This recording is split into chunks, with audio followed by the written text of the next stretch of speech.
शुभ संध्याकाळ. आज रविवार स्पेशल आमच्या किचनमध्ये बनत आहे लेमन पेपर चिकन. मी 1 किलो चिकन मॅरिनेट करून ठेवलं होतं.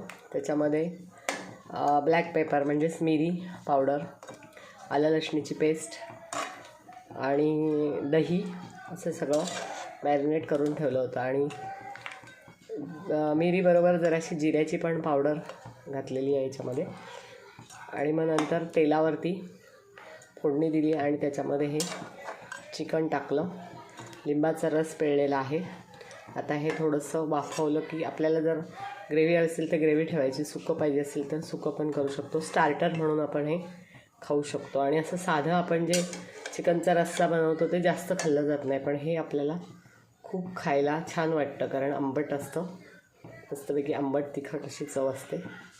तर असं हे लेमन पेपर चिकन बनत आहे आमच्या किचनमध्ये. आपण पाहू शकता आता हे रेडी झालेलं आहे खाण्यासाठी. हे मी ग्रेव्ही केलेलं आहे आज. त्याच्यावर कोथिंबीर घातलेली आहे आणि आता हे आपण खाण्यासाठी रेडी आहे. मी हे खाण्यासाठी घेतलेलं आहे, थोडंसंच घेतलेलं आहे, रात्रीच्या वेळे म्हणून जास्त नको.